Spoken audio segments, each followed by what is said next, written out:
Namaste, and welcome to our continuing series on the synthesis of yoga with our beloved Ranga. We are on page 71, and the chapter is Self-Consecration. We'll read a little bit before the newest paragraph. Beginning with the intellect has been interested. Thank you. So, in the paragraph before, but if we desire, okay, that's what we have to read today. But 1, 2, 3, 4, 5, 6, 7, 8, 9, 10th line from the bottom, the intellect has been interested. Okay, we read from there. Here he is talking about in this para, I'll do one thing. I'll read out the summary to you, and then we'll come back to this sentence. Yes. Okay. So what he's saying here, in this para, the slow awakening. Remember that he has spoken about two types of awakening. The first is a sudden change. Maybe the soul has prepared itself through many lives, and suddenly something happens. Either you get a flash of light, or you have an experience, or you suddenly go out of your body, or there's a very unpleasant experience. It can even be a pleasant experience, I think, but usually it's an unpleasant experience that wakes you up. So that's what he has said. When that happens, then your destiny is very sure, because it is a very powerful beginning. But sometimes the awakening is very slow.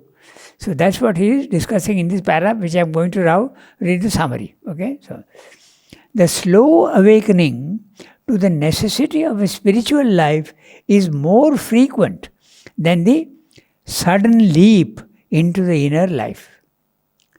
You won't find the text here. I am summarizing. Yes. Okay, so from the hesitant, incomplete start to the final acceptance by all the parts of nature and the full need for Godward aspiration, there is often a long period. In some cases, the mind may be attracted and some partial practice may commence. Often, the whole being, mostly the vital, does not participate in the Godward attempt. A long period of preparation may intervene, or a fresh start is not even contemplated. It could also be that a midway arrest occurs because of a defect in determination or sustained effort. There can be a return to the ordinary physical life. Sometimes the superficial parts may take interest in yoga, but the central being lacks the complete interest. The central being, Srimanda uses the word central being for the self as well as the psychic being. Okay, that's the central being. The rest of it is all peripheral being. Your body, your mind, your life, these are all perishable parts of your being. Okay, so. But even such cases are not failures, because no effort upward is ever wasted. Okay? The soul's ultimate future has been secured. This is what he says. So now we will read that part where the intellect has been interested. He is describing to you that part of your being is ready to change, but there are other parts which are not so ready. So that's what we are going to read now. The intellect has been interested. Note the word interested only, not captured. It is interested. The heart attracted. The will has strung itself to the effort. Okay? But the whole nature has not been taken captive by the divine. You have to become a prisoner of the divine consciousness to be able to pursue that. You have no choice. You have to do it. He even says the heart is attracted. Yes, that's not right. Given, that's attracted. Right. So these are the words interested. Intellect is interested, the heart attracted, the will has strung itself to the effort. Okay, a very interesting word, strung itself. Yes. And the whole nature but the whole nature has not been taken captive by the divine. It has only acquiesced in the interest. It has agreed to the interest, the attraction or the endeavor.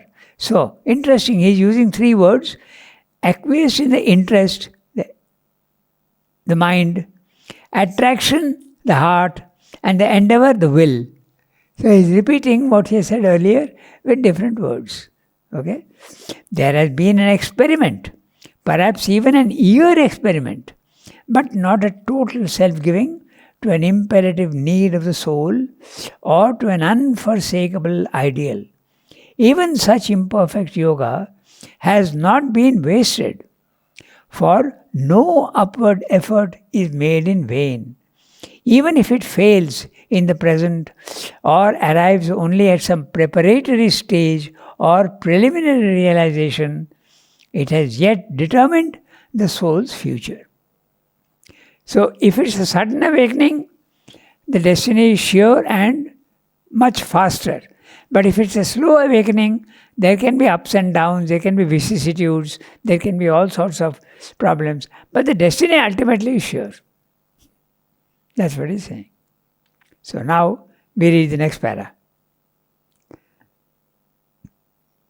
But if the desire to make the most of the opportunity that this life gives us, if we wish to respond adequately to the call we have received and to attain to the goal we have glimpsed, not merely advance a little towards it, it is essential that there should be an entire self-giving. The secret of success in yoga is to regard it not as one of the aims to be pursued in life, but as the one and only aim, not as an important part of life, but as a whole of life. This reminds me of one of our students who told me, I asked him whether you are going out after your studies or are you going to remain in the ashram. So he says, that's exactly what Swami is discussing. He says, well, everybody is going for one profession. Somebody is becoming a journalist, somebody is becoming a scientist, somebody is studying literature, this, that. So I am going to be here, this is going to be my profession. So that is not what the attitude should be. That is exactly what he's saying. He may not have used the word profession, but an occupation, okay. But so others are doing that, I am doing this. But that's not, he says the whole of life, okay. It's not just one thing to be done. He's saying to regard it not as one of the aims to be pursued in life. That's not it. But as the one and only aim, and not as an important part of life, but as the whole of life. But Mother says also very clearly that the sincerity can never be absolutely 100% in the beginning, because we are made of imperfect body, imperfect vital, imperfect mind. So it's a slow progress towards perfection. But if the central being has taken the decision, your destiny is sure. How does one know that the central being has chosen? If it's a slow beginning, you don't know. But if it's as he said, a sudden awakening, then it is more sure. But it's true that you don't know whether the central being has chosen. That usually happens when the entry into the spiritual life is slow. There is a gentleman who has just passed away in the ashram 5 or 6 days ago. His name was Arvind Sule. Arvind Sule? Yeah. I knew him very well. You knew him well? Very good. Okay.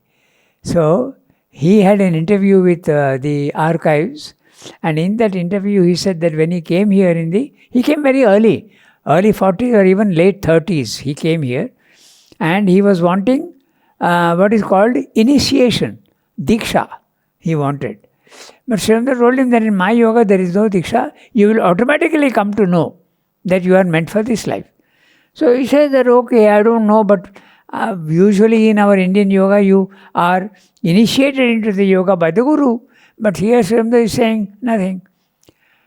But within 6 months, he had an awakening of the psychic being. That was his initiation. So he says, now I'm sure that yes, this is my path. You have not seen his book? No, I haven't. It's brilliant. Brilliant book. Yeah. When I spoke with Alok, he said this man could never have written it as he was. It had to be the highest source. Now we move on to a new paragraph. Yeah. And since, it's interesting, the previous para is but, it's beginning with a but, and this para is beginning with an and you are told by those who teach you how to compose English. You never start with an Never and or a begin but. Never begin a sentence with but and. Here is Srimad doing that. Okay, so.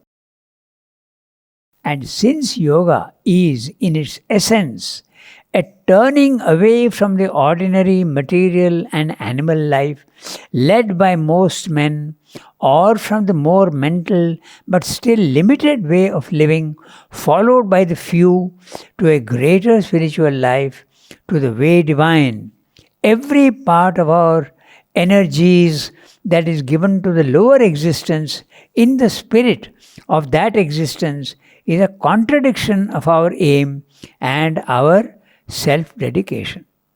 On the other hand, every energy or activity that we convert from its allegiance to the lower and dedicate it to the service of the higher is so much gained on our road, so much taken from the powers that oppose our progress.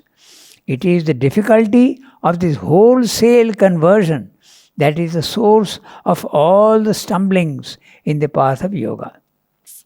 For our entire nature and its environment, all our personal and all our universal self are full of habits and of influences that are opposed to our spiritual rebirth and work against the wholeheartedness of our endeavor. In a certain sense, we are nothing but a complex mass of mental, nervous, and physical habits held together by a few ruling ideas, desires, and associations, an amalgam of many small self-repeating forces with a few major vibrations.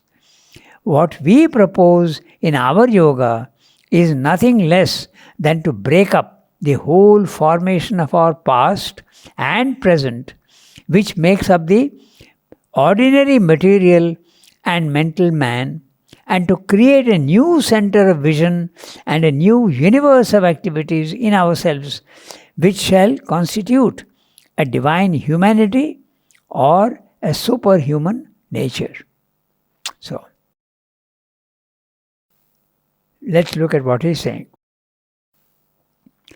And since yoga is in its essence a turning away from the ordinary material and animal life led by most men, or from the more mental but still limited way of living followed by the few, to a greater spiritual life, to the way divine, every part of our energies that is given to the lower existence in the spirit of that existence is a contradiction of our aim and our self-dedication.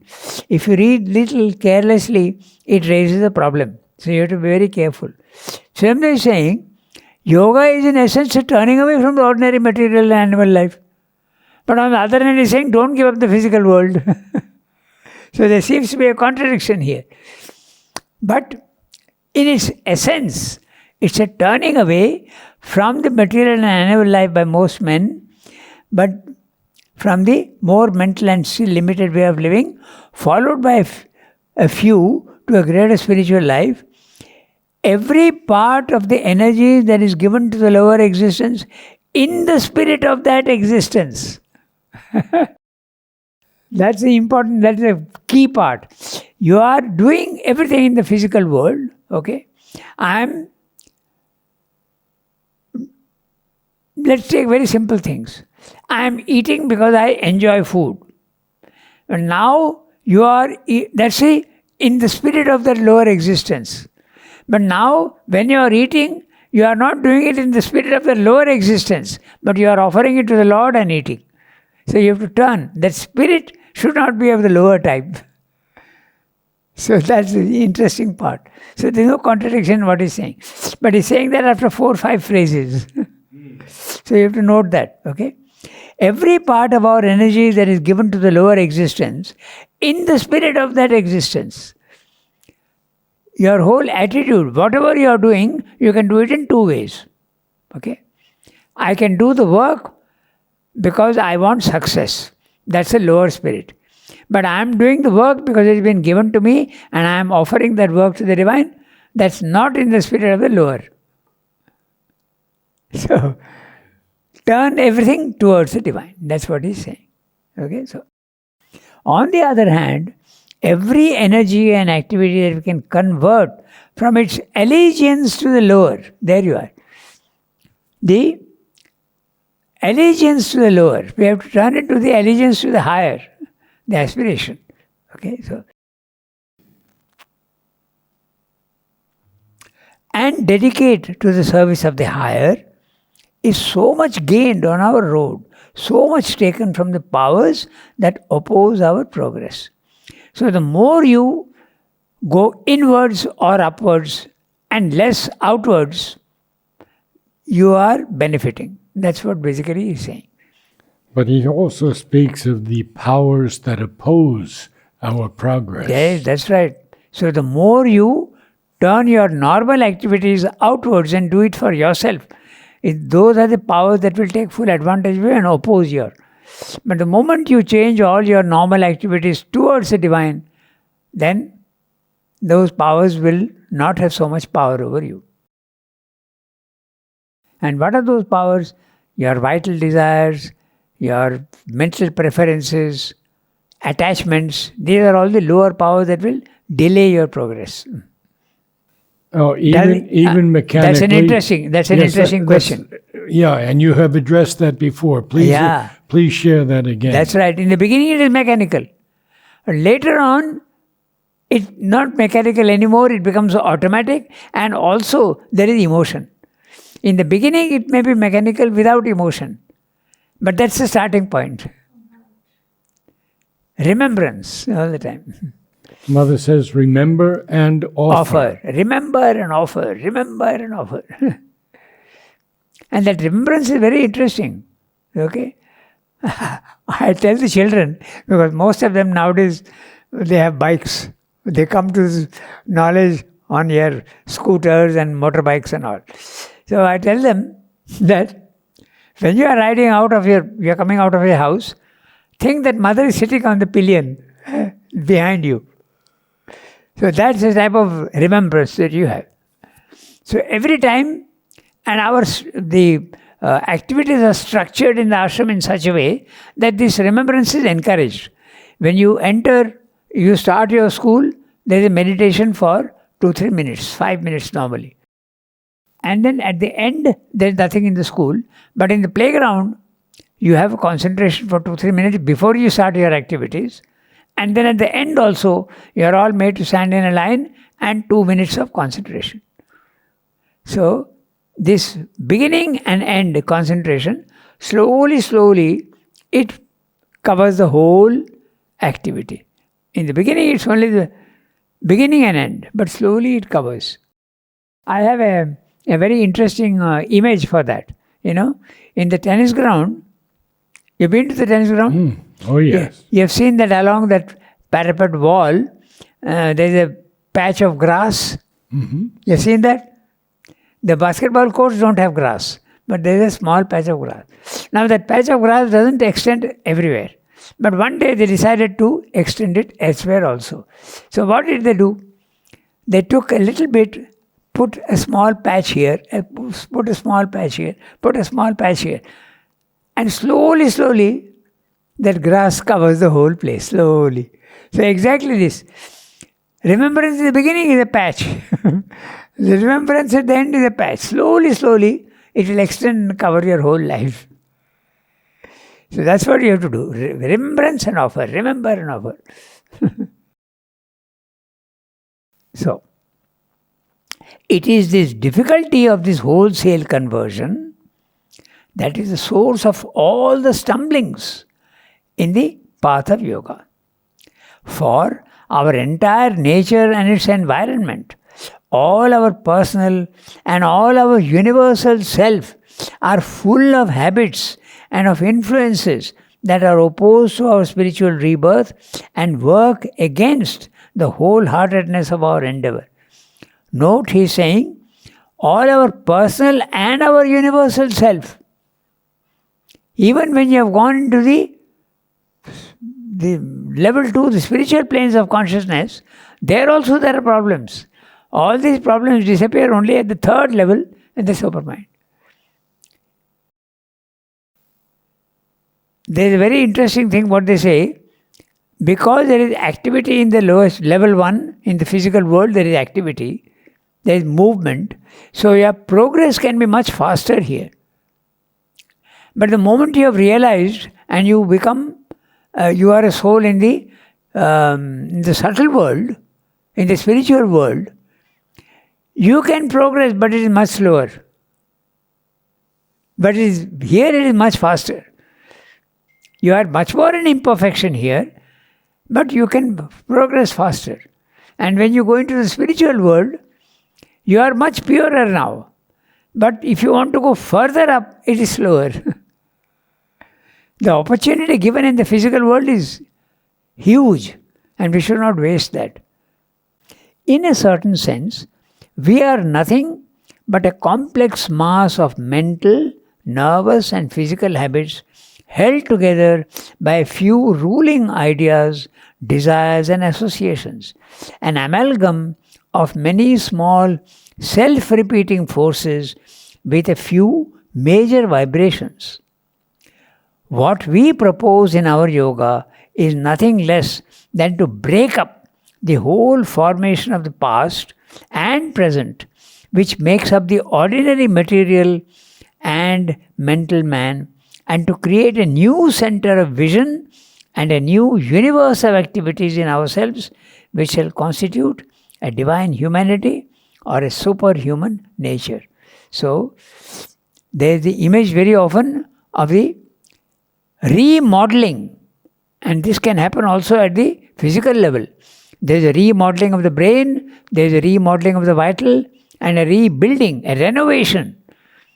The past has to be, if you have an image of a house, okay, and it is getting dilapidated, then sometimes you repair it, but you also make renovations. You add a room here, you pull down a wall there.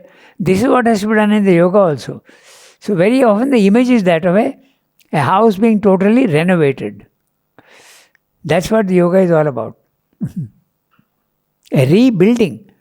And Sri Aurobindo says something very interesting. When his mind was being rebuilt, okay, there is a pressure on the head.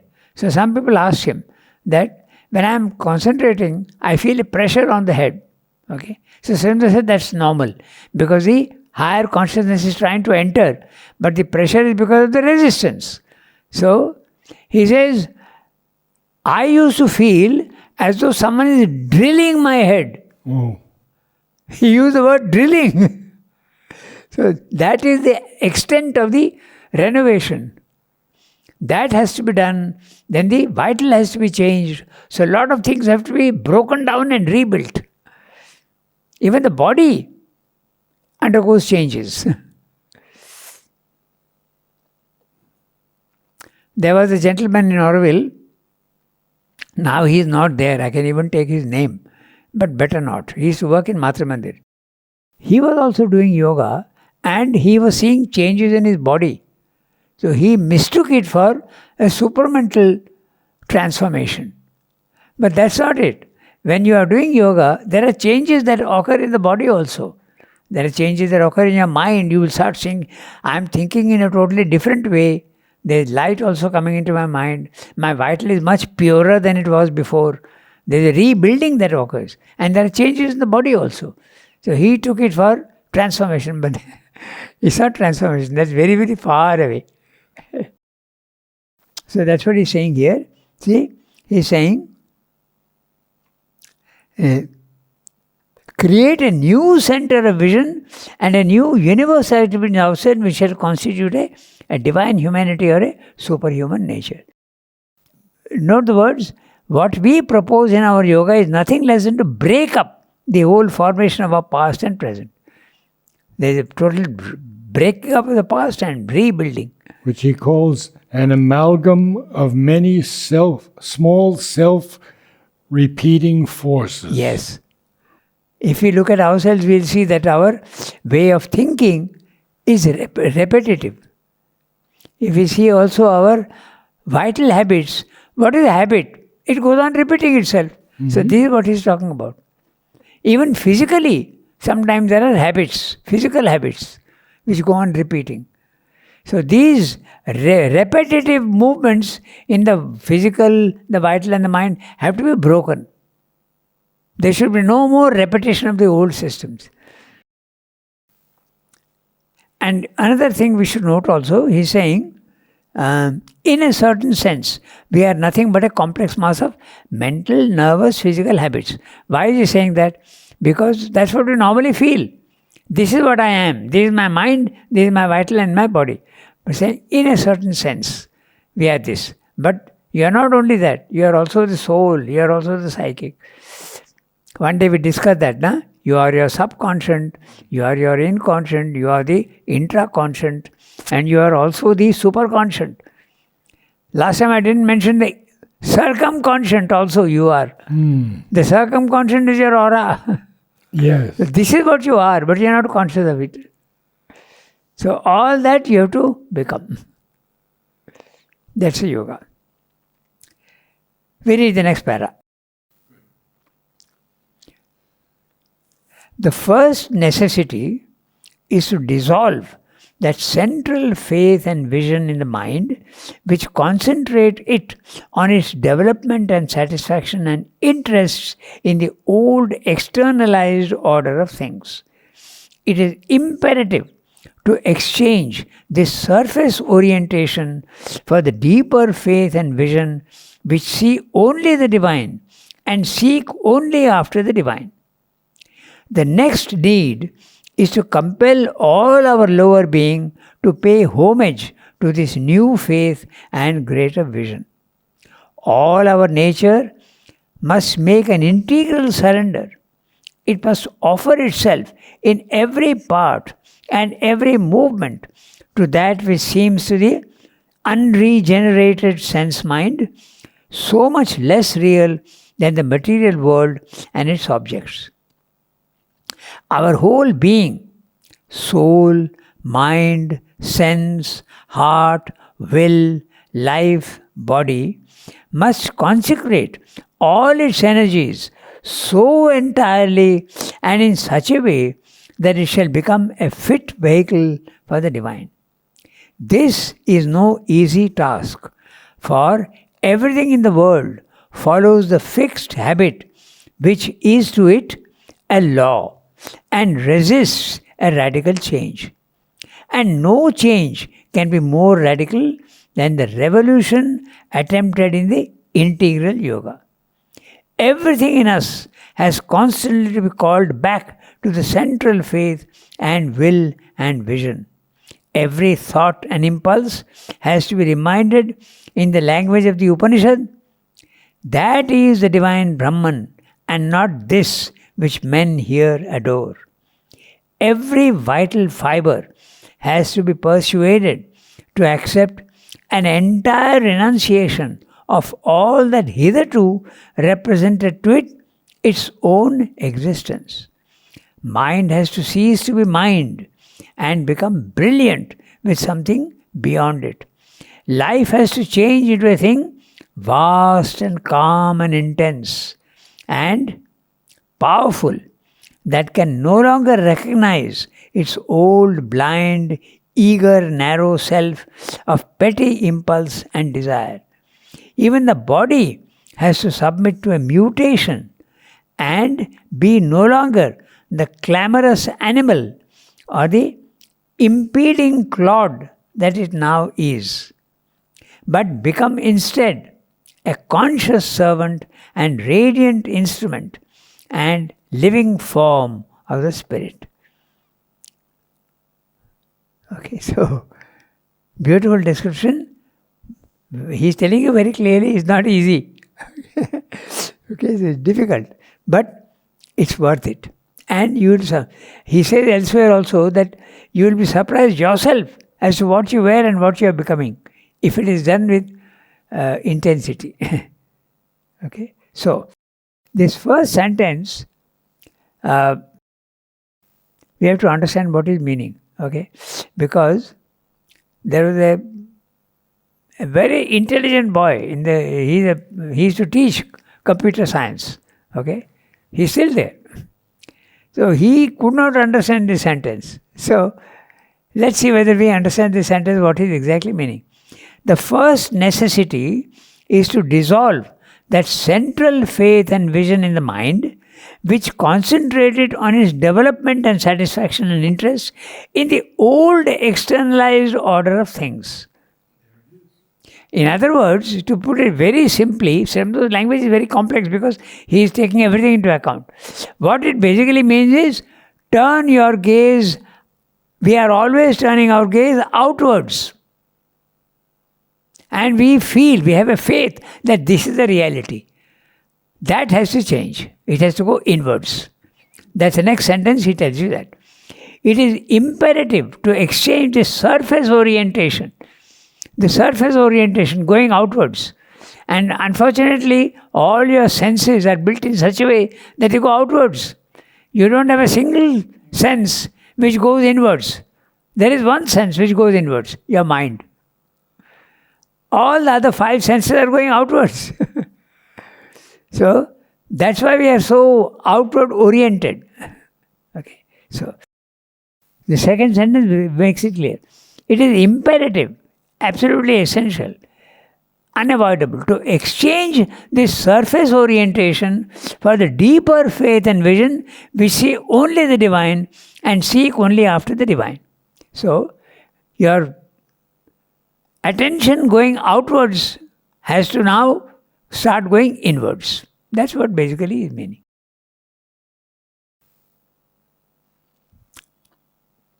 The next need is to compel all our lower being to pay homage to this new faith and greater vision. So, the lower being is your body, mind, life. So, that has to be convinced that your world of appearances is not the reality. The reality is inside you, within you. All our nature must make an integral surrender. It must offer itself in every part and every movement to that which seems to the unregenerated sense mind so much less real than the material world and its objects. Our whole being, he is listing actually all the parts: soul, mind, sense, heart, will, life and body, must consecrate all its energies so entirely and in such a way that it shall become a fit vehicle for the divine. Fit vehicle for the divine? He has to enter. The divine can use your body, mind, life. Remember what happened to Sriramdu on 24th November 1926. Sri Krishna descended into his body. Sri Krishna himself came into his body, descended into his body.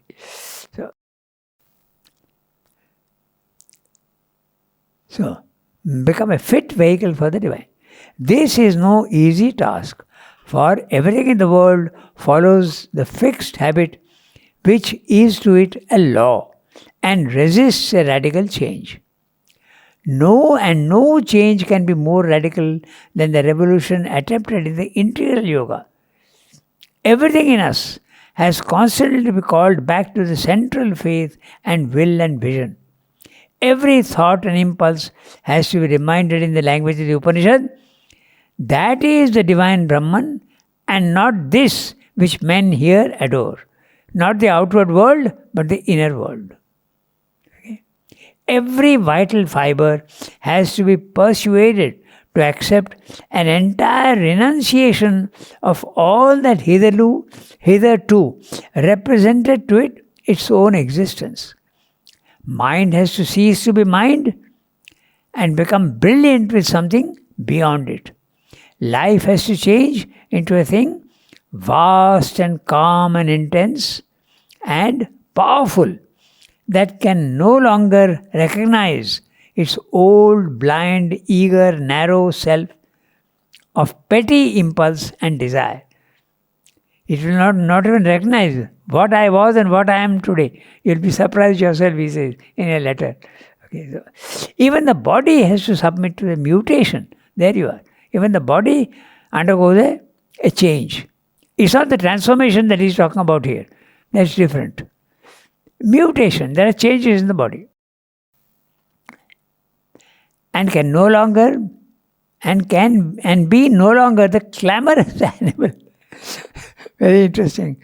The animal is making clamor. The vital is clamoring for its desires. It wants its desires and making unnecessary noise. Even the mind is making a noise. All your thoughts are only noise, nothing else. In fact, they use the word noise even in electronics. Noise. The impeding clod it now is, but become instead a conscious servant and radiant instrument and a living form of the Spirit. Not easy, but that's what has to be done. The difficulty of the task has led naturally to the pursuit of easy and trenchant solutions. It has generated and fixed deeply the tendency of religions and of schools of yoga to separate the life of the world from the inner life. The powers of this world and their actual activities, it is felt, either do not belong to God at all, or are for some obscure and puzzling cause, Maya or another, a dark contradiction of the divine truth. And on their own opposite side, the powers of the truth and their ideal activities are seen to belong to quite another plane of consciousness than that obscure, ignorant, and perverse in its impulses and forces on which the life of the earth is founded. There appears at once the antinomy of a bright and pure kingdom of God and a dark and impure kingdom of the devil. We feel the opposition of our crawling earthly birth and life to an exalted spiritual God consciousness. Okay. We feel the opposition. We become readily convinced of the incompatibility of life's subjection to Maya with the soul's concentration in pure Brahman existence. The easiest way is to turn away from all that belongs to the one and retreat by a naked and precipitous ascent into the other. Thus arises the attraction and, it would seem, the necessity of the principle of exclusive concentration, which plays so prominent a part in the specialized schools of yoga. For by that concentration, we can arrive through an uncompromising renunciation of the world at an entire self-consecration to the one on whom we concentrate. It is no longer incumbent on us to compel all the lower activities to a difficult recognition of a new and higher spiritualized life and train them to be its agents or executive powers. It is enough to kill or quiet them and keep at most the few energies necessary on one side for the maintenance of the body and on the other for communion with the divine. So this whole paragraph is not Sri Aurobindo's view. Particularly, one must be very careful. The last sentence, if you read only out of context, it is enough to kill or quiet them and keep at most a few energies necessary. This is not Sri Aurobindo speaking. He is the Mayavadin or the Buddhist who is speaking this. Okay, so we have to be very careful as to what he is saying. In the beginning, you have to not forget what he said right in the beginning. Okay, so the difficulty of the task has led naturally to the pursuit of easy and trenchant solution. The difference between the inner life and the outer life is so sharp that you have a tendency to, if it is so undivine and so perverse, why not get away from it? So the rejection of the physical world is a natural thing. That's what he's saying. The difficulty of the task has led naturally to the pursuit of easy and trenchant solutions. Even in our practical life, we take the easy way out. Okay? With the difficult thing, sometimes we leave for future. So we take the easy way out. Let's do the things which we can do easily first, and then we'll attend to the difficult ones. So here, it's easier to concentrate and get rid of the physical world. So do that. In the physical world, the difficulties are too many. It's constantly pulling you outwards. So don't do anything in the physical world. Trenchant solutions. The word trenchant is clear. Cutting. You have the French word trancher, to cut. So you cut the inner life from the outer life. The outer life you throw away. It has generated and fixed deeply the tendency of religions and of schools of yoga to separate the life of the world from the inner life. Jnana Yoga and Bhakti Yoga both do that. They don't care for the normal life. Karma Yoga to a certain extent uses the physical world as a springboard. They use the world as a springboard and ultimately they reject it. Here is Sri Aurobindo who says no rejection. Get first the realization of the soul and then not escape but come down again. So, the powers of this world and their actual activities, it is felt, either do not belong to God at all or are for some obscure and puzzling cause. And what is that cause? Maya or something else. A dark contradiction of the divine truth. And on their own opposite side, the powers of the truth and their ideal activities are seen to belong to quite another plane of consciousness than that, obscure, ignorant and perverse in its impulses and forces, on which the life of the earth is founded. All religions have this. There is a heaven and there is a hell. There is a Jannat and there is a Jahannam. Okay? There is a Swarga and Narak. So we have, idea is very common that this world is nothing but the contradiction of the divine. So why waste time here? It's there everywhere. In fact, there is a, Sri Aurobindo refers to that, Manichaeanism. Yes. Mani was a spiritual person in Iran, in Persia. And he also said that very clearly, all the perversions of the lower are not created by God. They are created by the devil. So, that's what Sri Aurobindo is speaking about.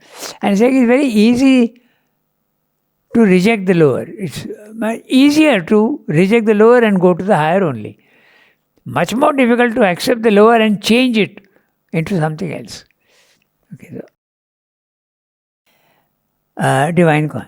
And on their own opposite side, the powers of the truth and their ideal activities are seen to belong to quite another plane of consciousness than that obscure, ignorant and perverse in its impulses and forces, on which the life of the earth is founded.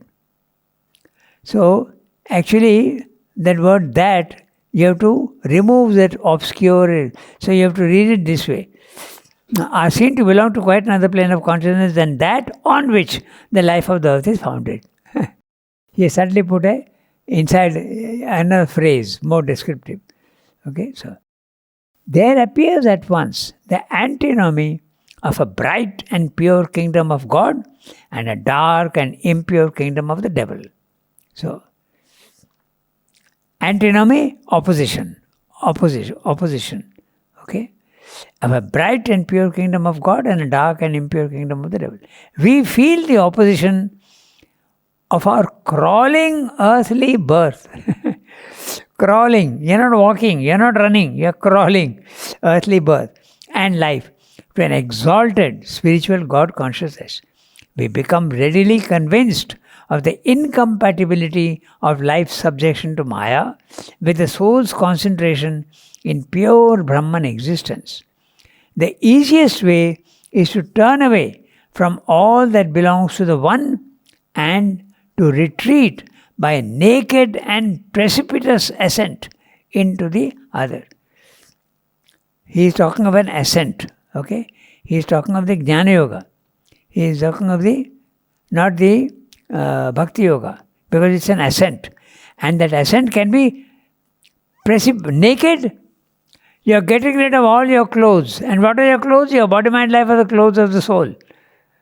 So you are getting rid of the naked and precipitous ascent, because you can fall. We say the climbing is a very difficult climb. It's not an easy climb. Now he's going to give an opposing statement. Yeah. The easiest way is to turn away. Yeah, that's right. The easiest way. That's why most of the yogas do that. Mm-hmm. The easiest way is to run away from that belongs to one and retreat by precept. Thus arises the attraction, and it would seem the necessity of the principle of exclusive concentration, which plays so prominent a part in the specialized schools of yoga. Specialized schools of yoga is talking about Raj Yoga, Jnana Yoga and Bhakti Yoga. You concentrate only on what you want to do and get rid of the rest. Exclusive. Which plays so prominent a part in the specialized schools of yoga. And for by that concentration, we can arrive through an uncompromising renunciation of the world at an entire self-consecration to the one on whom we concentrate. So he has left that one purposely, because it could be the self or it could be the psychic, the divine within you, the individual divine within you. It could be any. For by that concept we can arrive through an uncompromising renunciation of the world at an entire self-consecration to the one on whom we concentrate. It is no longer incumbent on us to compel all the lower activities to the difficult recognition of a new and higher spiritualized life and train them to be its agents or executive powers. The word incumbent, necessary for someone as a duty or responsibility, morally binding. That's what the word incumbent means. Okay, so it is no longer. Now he is saying that the others are doing this, we don't care for the body, mind, life. But in the integral yoga, you have to care for the body, mind, life. You are not rejecting them. But in the other yogas, you reject. Okay, no longer incumbent on us to compel all the lower activities to the difficult recognition of a new and high spiritual life and train them to be its agents or executive powers. It is enough to kill or quiet them and keep at most the few energies necessary on the one side for the maintenance of the body. This is in our Indian, they call it Sharira Yatra. You have to eat, you have to sleep, you have to maintain yourself. So that much you do, but nothing else. Don't do anything else. Just sit quiet in your attic and concentrate. In the Bhakti Yoga, they say, okay, even the little bit of works that you do for the divine, puja, gathering of flowers, offering of this, that much you can do. But don't do anything else. Because any action that you do in the physical world will give you attachment and desire. So if you don't want desire and attachment, don't do any work. Get away from it. And attachment? Attachment also. But if you have gone to the forest or a cave, like they used to do in the earlier days, there's nothing to be attached to. There are no attractions in the physical world. When you are in the physical world, if you are moving in the market, you will see TVs and all sorts of things which attract you, or clothes, or different foods. You are attracted. But if you are in the cave or the forest, nothing to attract you. That's why run away from the physical world.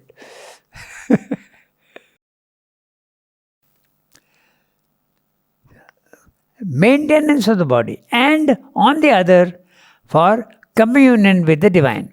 This maintenance of the body, that's to kill or quiet them is the Jnana Yoga path, and the communion with the divine could be for the Bhakti Yoga. If I do puja, I am making a communion with the divine, I am having a connection with the divine. So he has used these words, but that's what he means. Either Jnana Yoga or the Bhakti Yoga, but you're concentrating only on that, rejecting the physical world. But in the integral yoga, it's not like that. That's what he will tell you in the next small para. But we'll just read the two first lines. He says, this is exactly what the integral yoga does not allow you to do. Okay? The very aim and conception of an integral yoga debar us from adopting the simple and strenuous, high-pitched process. We do not reject the physical world. High-pitched process. Yeah, high-pitched process. Because you're concentrating. You're doing nothing else but concentrating. Okay. Namaste all.